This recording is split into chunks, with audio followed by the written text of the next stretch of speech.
Hello everyone, this is Shivam here and आज की इस वीडियो के अंदर हम बात करने वाले हैं रिएक्टिव इंटरमीडिएट के बारे में। एंड रिएक्टिव इंटरमीडिएट के अंदर हम जो है स्पेशली और पर्टिकुलरली कार्बिन को लेकर डिस्कस कर रहे थे। और कार्बिन के अंदर अभी तक हमने क्या डिस्कस कर लिया था, कार्बिन के अंदर अभी तक हमने बात की थी कि आखिरकार कार्बिन होता क्या है एंड कितनी इसकी क्लासिफिकेशन हमें देखने को मिलती है, ठीक है। And on the basis off spin multiplicity हमने कार्बिन को दो पोर्शन में डिवाइड किया था। एक तो हमारे पास देखने को मिलती है हमें सिंगलेट कार्बिन, एक तो हमें देखने को मिलती है सिंगलेट कार्बिन और दूसरा हमें देखने को मिलती है ट्रिपलेट कार्बिन, ठीक है। दूसरा हमें देखने को मिलती है ट्रिपलेट कार्बिन। एंड ये जो हमने क्लासिफिकेशन की थी वो on the basis off spin multiplicity हमें देखने को मिली थी कि हमारे पास जो स्पिन मल्टीप्लिसिटी की वैल्यू होती है वो 1 देखने को मिलती है सिंगलेट कार्बिन के केस में, और ट्रिपलेट कार्बिन के केस में यही वैल्यू जो है 3 हमें देखने को मिल जाती है। और on the basis of this spin multiplicity हमने कार्बिन को क्या किया था, डिवाइड किया था, क्लासिफाई किया था, राइट। तो आज की वीडियो के अंदर हम पढ़ने वाले हैं कि हमारे पास स्टेबिलिटी ऑफ कार्बिन को लेके क्या कुछ हमें देखने को मिलता है, ठीक है। तो अगर हमें स्टेबिलिटी ऑफ कार्बिन के बारे में जानना है तो हमें सिंगलेट और ट्रिपलेट कार्बिन के बारे में थोड़ी सी इंफॉर्मेशन पता होनी चाहिए। तो चलिए डिस्कस करते हैं हमारे पास स्टेबिलिटी ऑफ कार्बिन में सबसे पहले सिंगलेट कार्बिन एंड देन बात करेंगे हम ट्रिपलेट कार्बिन को लेके, ठीक है। तो देखिए अगर मैं बात करता हूं सिंगलेट कार्बिन की, तो मैंने आपको क्या बताया था, सिंगलेट कार्बिन के केस में होता क्या है, हमारे पास कार्बन ने दो तो बॉन्ड पेयर बनाए होते हैं और जो मेरे पास दो इलेक्ट्रॉन होते हैं वो एक ही ऑर्बिटल के अंदर प्रेजेंट होते हैं। वो दोनों ही इलेक्ट्रॉन मेरे पास सिंगलेट कार्बन के केस में एक ही ऑर्बिटल के अंदर प्रेजेंट होते हैं और एक ऑर्बिटल जो है सिंगलेट कार्बन को कंप्लीट एम्प्टी हमें देखने को मिलता है। और अगर मैं बात करता हूं यहां पर इस बॉन्ड एंगल की, तो ये बॉन्ड एंगल सिंगलेट कार्बन के केस में लगभग 100 डिग्री के नियर देखने को मिलता है। सिंगलेट कार्बन के केस में ये जो बॉन्ड एंगल है कितना देखने को मिलता है, 100 डिग्री देखने को मिलता है। जबकि अगर मैं बात करता हूं ट्रिपलेट कार्बन की, तो ट्रिपलेट कार्बन में होता क्या है, हमारे पास इसमें भी दो तो बॉन्ड पेयर बनाए होते हैं, दो बॉन्ड पेयर तो इसने भी बनाए हैं, लेकिन अब की बार मेरे पास जो दो इलेक्ट्रॉन है वो एक ही ऑर्बिटल में प्रेजेंट ना होके दो अलग अलग ऑर्बिटल में प्रेजेंट होते हैं। एंड इसी वजह से यहां पर हमारे पास जो बॉन्ड एंगल होता है, ये बॉन्ड एंगल जो है वो बढ़कर, ये जो बॉन्ड एंगल है ये बढ़कर 130 डिग्री हमें देखने को मिल जाता है, ठीक है। यानी कि मैं कहूं कि अगर आपके पास क्वेश्चन आता है किसी भी एग्जाम में कि बताओ सिंगलेट कार्बन और ट्रिपलेट कार्बन में किसका बॉन्ड एंगल जो है वो ज्यादा देखने को मिलता है, तो हमारे पास जो ट्रिपलेट कार्बन है इसका बॉन्ड एंगल हमें ज्यादा देखने को मिलता है। And due to high bond angle इसी वजह से हमारे पास ट्रिपलेट कार्बन जो है वो ज्यादा स्टेबल देखने को मिलती है हमें सिंगलेट कार्बन की कंपेयर में, ठीक है।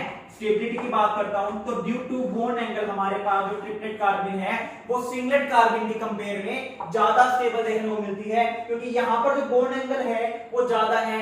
बॉन्ड एंगल ज्यादा होगा तो यहां पर हमें जो है रिपल्शन कम देखने को मिलेगा, और रिपल्शन कम होगा तो स्टेबिलिटी हमें ज्यादा देखने को मिलती है, ठीक है। अब मान लीजिए आपसे क्वेश्चन पूछ के जाए, आपके पास एक और क्वेश्चन पूछा जाएगा कि बताओ कार्बन की जो आपके पास हाइब्रिडाइजेशन है, कार्बन की आपके पास जो हाइब्रिडाइजेशन है वो हमें क्या देखने को मिलती है, ठीक है। तो आपको हाइब्रिडेशन निकालने के लिए मैंने काफी सारे मेथड बताए हुए हैं, 3 मेथड मैंने आपको बताए हुए हैं on the basis of which you can decide और predict the hybridisation of a particular species. अगर आपने वो वीडियो नहीं देखी है तो उसका लिंक आपको डिस्क्रिप्शन बॉक्स में मिल जाएगा, वहां पर जाके आप हाइब्रिडेशन को निकालना सीख सकते हो 3 डिफरेंट मेथड से, राइट। तो अगर हम बात करते हैं हाइब्रिडेशन की, तो हमें पता है कार्बन में हमारे पास 2 बॉन्ड पेयर देखने को मिलते हैं और एक हमें लोन पेयर देखने को मिलता है, एक हमें लोन पेयर देखने को मिलता है। तो यहां पर हमारे पास जो स्टीरिक नंबर है वो हमें 3 देखने को मिलेगा, और 3 स्टीरिक नंबर के कारण यहां पर जो हाइब्रिडेशन होती है वो sp2 हमें देखने को मिलेगी। तो कार्बन की जो हाइब्रिडेशन है वो sp2 होती है। और अगर मैं इसकी ज्योमेट्री की बात करता हूं तो यहां पर हमें ट्रायंगुलर प्लेनर जो है ज्योमेट्री देखने को मिलती है। अगर आपसे कोई पूछे कि बताओ इसकी ज्योमेट्री कैसी है, तो आप क्या कहोगे, ट्रायंगुलर प्लेनर हमें इसकी ज्योमेट्री देखने को मिलती है। और ये जो बातें हैं ये दोनों, चाहे सिंगलेट कार्बन हो चाहे ट्रिपलेट कार्बन हो, दोनों के लिए वैलिड है, दोनों की ही हाइब्रिडेशन जो है sp2 देखने को मिलेगी। ये गलती मत करना कि आप सिंगलेट कार्बन को तो sp2 बता रहे हो, ट्रिपलेट कार्बन को आप sp3 बता रहे हो या कुछ और, दोनों की ही हाइब्रिडेशन जो है sp2 ही हमें देखने को मिलेगी, राइट। तो ये मोटी मोटी सी बातें थी सिंगलेट कार्बन के बारे में एंड ट्रिपलेट कार्बन के बारे में। तो on the basis of bond angle अगर हमें डिसाइड करना पड़ जाए तो मैं क्या कहूंगा कि मेरे पास जो ट्रिपलेट कार्बन है, क्योंकि इसके अंदर बॉन्ड एंगल ज्यादा होता है, रिपल्शन कम देखने को मिलेगा, तो वो ज्यादा स्टेबल होगी सिंगलेट कार्बन के कंपेयर में। लेकिन क्या हर टाइम, हर जगह, हर केस में यही देखने को मिलेगा? क्या कोई ऐसा केस है कि जिसमें सिंगलेट कार्बिन जो है वो ज्यादा स्टेबल होगी ट्रिपलेट कार्बिन से? तो आंसर है यस, आंसर है हमारे पास यस। जरूरी नहीं है हर बार ट्रिपलेट कार्बिन ही ज्यादा स्टेबल हो सिंगलेट कार्बिन के कंपेयर में। कुछ ऐसे केसेस हैं जो कि सिंगलेट कार्बिन को ज्यादा स्टेबलाइज कर देते हैं ट्रिपलेट कार्बिन के कंपेयर में, और वो डिपेंड करता है हमारे पास इन ग्रुप्स के ऊपर कि हमारे पास कार्बिन वाले कार्बन के साथ कौन से ग्रुप जुड़े हुए हैं। देखिए जरूरी नहीं है कार्बिन में आपको हर बार जो है हाइड्रोजन ही देखने को मिलेंगे, कार्बन के साथ आपको कोई और ग्रुप भी देखने को मिल सकते हैं। फॉर एग्जांपल मेरे पास मैं कहूं CCl2 है तो ये भी एक कार्बिन है, मेरे पास Ci2 है ये भी एक कार्बिन है, मेरे पास CBr2 है ये भी एक कार्बिन है। बस कंडीशन फुलफिल होनी चाहिए कि कार्बन के 2 बॉन्ड पेयर हो और उसके पास एक लोन पेयर हमें देखने को मिल जाए, राइट। तो ये हमारे पास है कार्बिन के बारे में बेसिक सी बातें। अब हम डिसाइड करते हैं इसकी स्टेबिलिटी को कि कब सिंगलेट कार्बिन ज्यादा स्टेबल देखने को मिलती है और कब ट्रिपलेट कार्बिन हमें जो है ज्यादा स्टेबल देखने को मिलती है। तो आइए बात करते हैं स्टेबिलिटी ऑफ कार्बिन को लेकर, ठीक है। तो देखिए हमारे पास अगर हमें स्टेबिलिटी को डिसाइड करना है तो स्टेबिलिटी को डिसाइड करने के लिए हमारे पास जो है 2 क्राइटेरिया है। First one is spin multiplicity criteria. पहला तो हमारे पास है spin multiplicity criteria, spin multiplicity criteria, और दूसरा हमारे पास है इलेक्ट्रॉनिक फैक्टर। दूसरा हमारे पास क्या है? Electronic factor. तो मेरे पास कौन सी कार्बिन कब ज्यादा स्टेबलाइज होगी वो ये 2 फैक्टर डिसाइड करते हैं। तो हमें पता है on the basis off spin multiplicity हमारे पास 2 टाइप की कार्बिन है। एक तो हमारे पास है सिंगलेट कार्बिन, एक तो हमारे पास है सिंगलेट कार्बिन, और एक हमारे पास है ट्रिपलेट कार्बिन, एक हमारे पास है ट्रिपलेट कार्बिन, ठीक है। अब देखिए सिंगलेट कार्बिन में हुआ क्या है, मेरे पास जो दोनों इलेक्ट्रॉन है, मेरे पास जो दोनों इलेक्ट्रॉन है वो एक ही ऑर्बिटल के अंदर प्रेजेंट है। दोनों इलेक्ट्रॉन जो है एक ही ऑर्बिटल के अंदर प्रेजेंट है।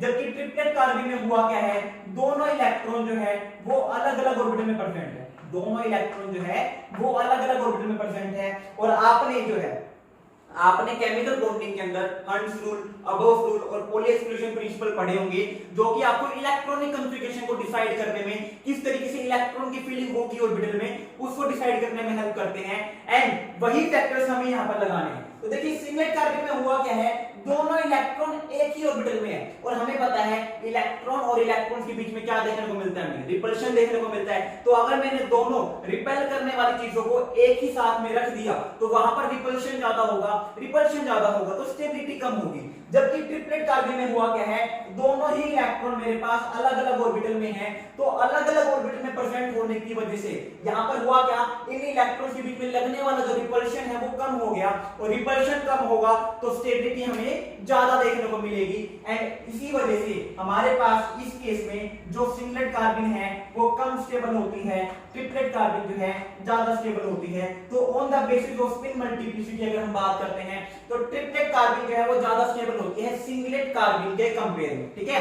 और आपने ये चीज देखी भी है क्या कि आपके पास जो ट्रिपलेट कार्बिन है इसमें बॉन्ड एंगल 130 डिग्री के नियर है, और आपके पास जो सिंगलेट कार्बिन है इसमें बॉन्ड एंगल जो है 100 डिग्री के नियर है, राइट। तो बॉन्ड एंगल के बेसिस पे भी आप इस बात को जज कर सकते हो। लेकिन लेकिन लेकिन हमारे पास एक नया फैक्टर आता है जो कि है इलेक्ट्रॉनिक फैक्टर, जो कि सिंगलेट कार्बिन को स्टेबलाइज कर देता है कंप्लीटली, इन दोनों फैक्टर्स को जो है ओवर डोमिनेट कर लेता है। और वो हमारे पास है अगर कार्बन के साथ जो अटैच ग्रुप है, अगर कार्बन के साथ जो अटैच ग्रुप है वो इलेक्ट्रॉन डोनेटिंग ग्रुप है, अगर कार्बन के साथ जो ग्रुप अटैच है वो इलेक्ट्रॉन डोनेटिंग है, कहने का मतलब है उनके पास नेगेटिव चार्ज या फिर lone pair of electron present है, तो उस केस में होगा क्या, हमारे पास जो सिंगलेट कार्बिन होगी उस केस में होगा क्या, हमारे पास जो सिंगलेट कार्बिन होगी वो ज्यादा स्टेबल हो जाती है ट्रिपलेट कार्बिन के कंपेयर में, ठीक है।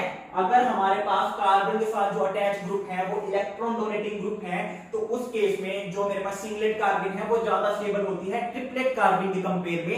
एंड इसका रीजन क्या है, इसका रीजन है ये कि मान लो मेरे पास कार्बन के साथ जो है OET ग्रुप जुड़ा हुआ है, मेरे पास कार्बन के साथ क्या जुड़े हुए हैं, 2 OET ग्रुप जुड़े हुए हैं। हमें पता है सिंगलेट कार्बिन में होगा क्या, मेरे पास जो दोनों इलेक्ट्रॉन है वो एक ही ऑर्बिटल में प्रेजेंट होंगे, और एक जो ऑर्बिटल है, जो एक ऑर्बिटल है वो कंप्लीटली एम्प्टी है। तो इसमें होगा क्या, मेरे पास जो ऑक्सीजन के पास लोन पेयर है ये क्या करेंगे, ये अपना लोन पेयर जो है कार्बिन के एम्प्टी ऑर्बिटल में जो है डाल देंगे, डोनेट कर देंगे, जिससे कि जो कार्बिन की जो इलेक्ट्रॉन डेफिशिएंसी है वो खत्म होने लग जाएगी। यानी कि मैं कह सकता हूं कार्बन का जो ऑक्टेट है ना, जो कार्बन का ऑक्टेट है वो कंप्लीशन की तरफ मूव करने लग जाता है, और ऑक्टेट रूल की वजह से जो स्टेबिलिटी आएगी वो इस स्टेबिलिटी से डोमिनेटिंग होती है। और इसी वजह से, क्योंकि कार्बन का जो ऑक्टेट है वो कंप्लीट होने की कगार पर आ जाता है इलेक्ट्रॉन डोनेटिंग ग्रुप की वजह से, तो मेरा पास जो सिंगलेट कार्बिन है वो ज्यादा स्टेबल हो जाता है ट्रिपलेट कार्बिन से। क्योंकि मेरे पास जो ट्रिपलेट कार्बिन है, मेरे पास अगर एक ट्रिपलेट कार्बिन है तो ट्रिपलेट कार्बिन के पास कोई एम्प्टी ऑर्बिटल ही नहीं होता, ट्रिपलेट कार्बिन के पास कोई एम्प्टी ऑर्बिटल ही नहीं है। इस ऑर्बिटल में भी एक इलेक्ट्रॉन फील्ड है, इस ऑर्बिटल में भी एक इलेक्ट्रॉन फील्ड है, और इलेक्ट्रॉन में मेरे पास होगा क्या, ये जो ऑक्सीजन है ना ये कंप्लीट अपने दोनों इलेक्ट्रॉन ट्रांसफर करेगा, एक बारी में एक इलेक्ट्रॉन ट्रांसफर नहीं कर सकता ये, अगर करेगा तो दोनों करेगा, और अगर दोनों इलेक्ट्रॉन को देने हैं तो मेरा जो ऑर्बिटल है वो पूरा खाली होना चाहिए, एक इलेक्ट्रॉन उसमें है तो काम नहीं चल पाएगा। तो मेरे पास जो सिंगलेट कार्बिन है इसमें जो ऑक्टेट है, सॉरी इसमें जो ऑर्बिटल है वो कंप्लीटली एम्प्टी है।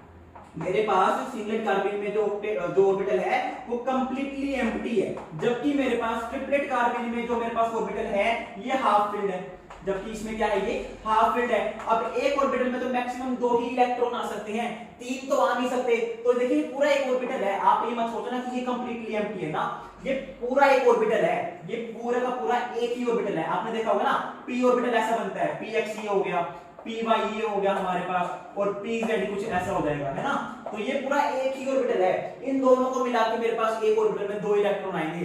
तो मेरे पास इस पूरे एक ऑर्बिटल में पहले से ही एक इलेक्ट्रॉन है, अब ऑक्सीजन देना चाहेगा तो दोनों इलेक्ट्रॉन देगा।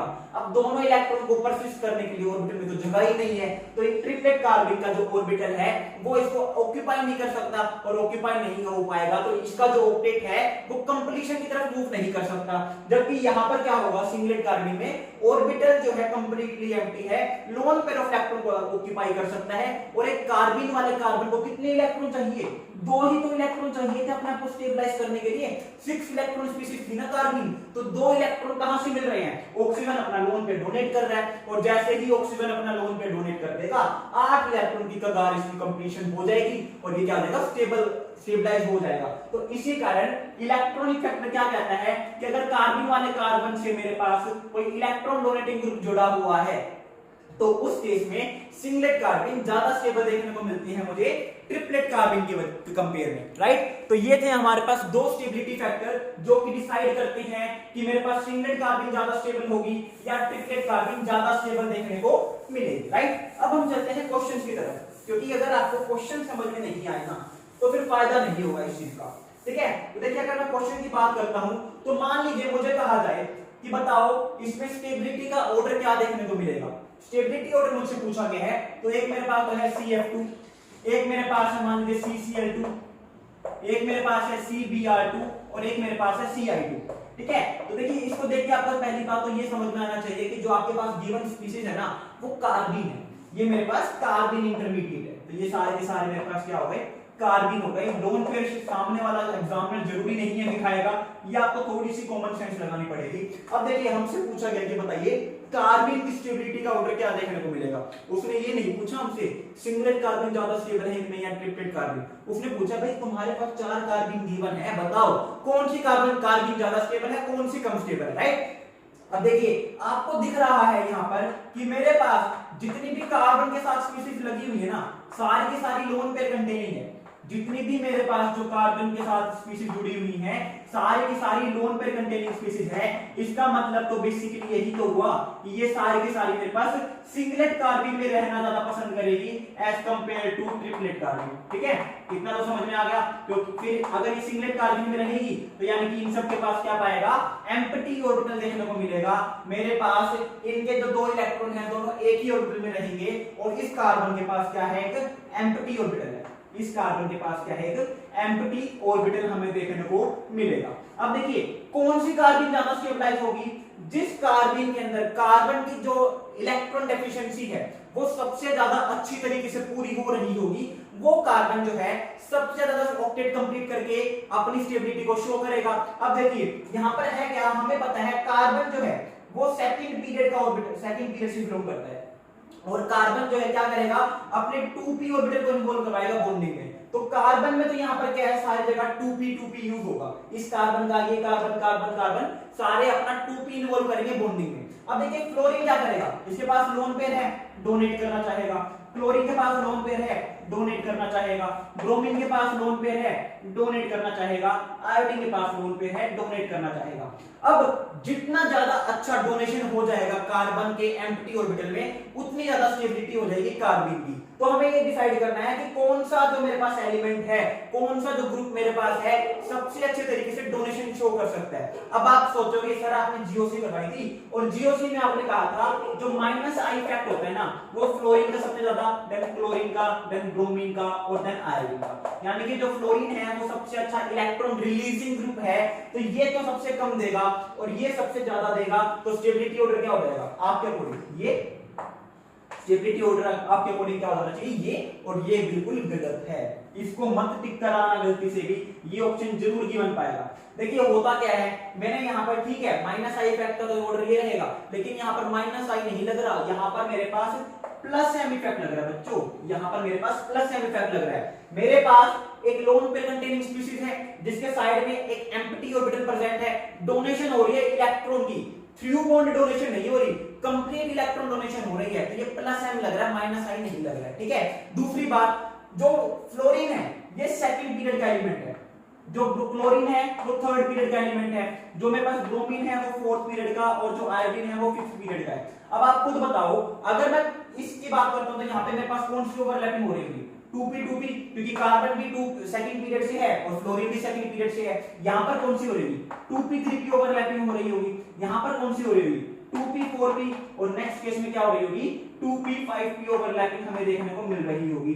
तो हमें पता है जितनी अच्छी ओवरलैपिंग होगी उतना ज्यादा अच्छा मेसोमेरिक इफेक्ट लगता है। मेसोमेरिक इफेक्ट में सबसे इंपॉर्टेंट कंडीशन क्या है, ओवरलैपिंग। जितनी अच्छी और स्ट्रॉन्ग ओवरलैपिंग उतना अच्छा डोनेशन हो जाएगा। तो सबसे अच्छी ओवरलैपिंग यहां पर है, उसके बाद डिक्रीज होती जा रही है एक्सटेंट ऑफ ओवरलैपिंग, और जैसे जैसे एक्सटेंट ऑफ ओवरलैपिंग डिक्रीज हो जाएगी वैसे वैसे हमारे पास जो डोनेशन टेंडेंसी है ग्रुप की वो कम होती चली जाएगी। तो मेरे पास क्योंकि सबसे अच्छी ओवरलैपिंग यहां पर है, तो सबसे अच्छा डोनेशन यहां पर होगा, उससे कम यहां पर, और कम यहां पर, और सबसे कम डोनेशन यहां पर देखने को मिलेगा। तो इसी वजह से जो स्टेबिलिटी आएगी वो हमें ये क्राइटेरिया और ये ऑर्डर फॉलो करते हुए दिखेगी।